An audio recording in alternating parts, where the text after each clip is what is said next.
नमस्कार दोस्तों, स्वागत है आपका एक बार फिर से हमारे इस खास कार्यक्रम में जो आधारित है कानाफूसी गपशप और चर्चाओं पर।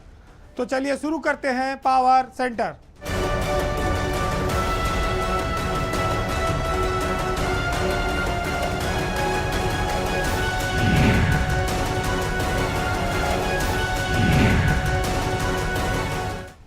आज बात की शुरुआत आईपीएस अफसरों से होगी, उनके हाल से होगी, क्योंकि पुलिस महकमे में जो बड़े बड़े सीनियर आईएएस अफसर हैं उनमें सबकी स्थिति एक जैसी नहीं है। कुछ अफसरों का हाल अजब है, या आप कह सकते हैं कि जिन्हें हम बहुत बड़ा अफसर समझते हैं, जिनके कंधों पर अशोक की लाट और सितारे सजे हुए हैं, ज़रूरी नहीं है कि वो बहुत खुश हों और उनका विभाग में महकमे में बड़ा सम्मान हो। ये बड़े बड़े साहब भी इन दिनों उनकी हालत काफ़ी ख़राब चल रही है। आज हम बात करेंगे 2 डीजी रैंक के ऐसे अफसरों की जिनको पिछले काफ़ी समय से किनारे लगा रखा है सरकार ने, और उनके साथ साथ 8 आईपीएस अफसर ऐसे हैं जो अपने दिन बहुरने का इंतज़ार कर रहे हैं। इनमें से कुछ अफसर ऐसे हैं जिनको वेटिंग से बाहर निकलना है, और कुछ ऐसे हैं जो नई तैनाती पोस्टिंग के इंतज़ार में पड़े हुए हैं, उनको मिल नहीं पा रही है। कितने अफसर तो ऐसे हो गए हैं जिनको एक एक साल से घर पे बैठा के रखा गया है। कहा जाए तो तनख्वाह मिल रही है, काम कुछ नहीं है।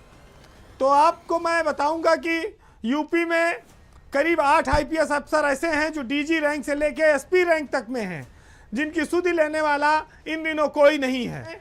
डीजी रैंक के अफसर हैं आदित्य मिश्रा।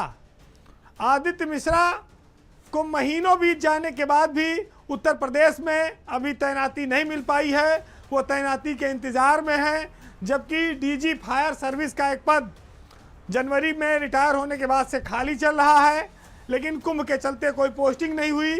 सबसे बड़ी बात, आदित्य मिश्रा की नौकरी बहुत कम बची हुई है।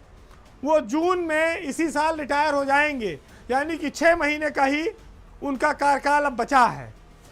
आदित्य मिश्रा के साथ साथ उनकी पत्नी हैं रेणुका मिश्रा, उनको भी 1990 बैच की है आईपीएस अफसर। 1 साल से ज़्यादा समय से सरकार की नाराज़गी का शिकार हैं, यानी कि पति पत्नी दोनों किनारे हैं। पति का रिटायरमेंट आ गया है।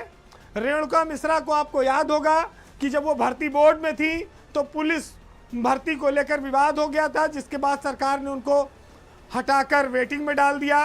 मार्च 2024 से वो प्रतीक्षारत चल रही हैं।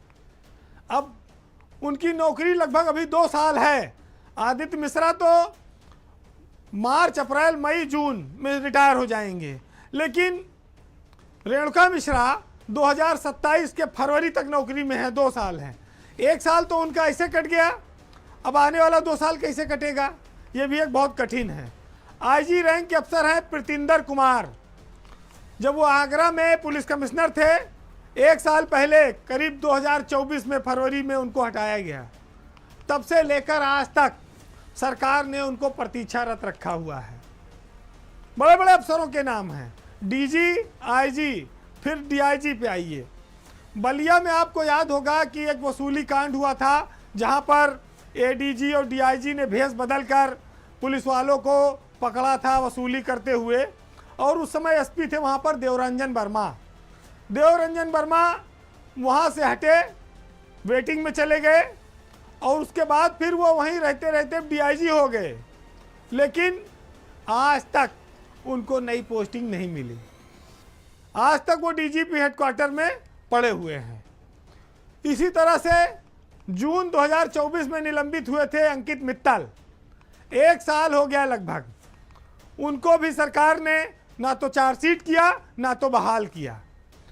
ये इतनी बड़ी व्यवस्था है कि इसमें कई बार जो किनारे लग जाता है, ना तो अधिकारी ना सरकार दोनों ध्यान नहीं दे पाते, जिसका खामियाजा अफसरों के कैरियर पर पड़ता है, और कई का कैरियर समाप्त हो जाता है, उनके पास ज़्यादा समय नहीं होता है। उत्तर प्रदेश जैसे विशाल राज्य में एक एक अफसर की नौकरी और उसकी समस्या को लेकर निगरानी का कोई ऐसा तंत्र भी नहीं है कि जिसमें सरकार के सामने वो चीज़ रखी जाए। जब 1-1 साल से वो घर बैठे हैं, तो आप सोचिए कि उनके घर परिवार फैमिली में दोस्ती में लोग क्या सोचते होंगे और क्या कहते होंगे।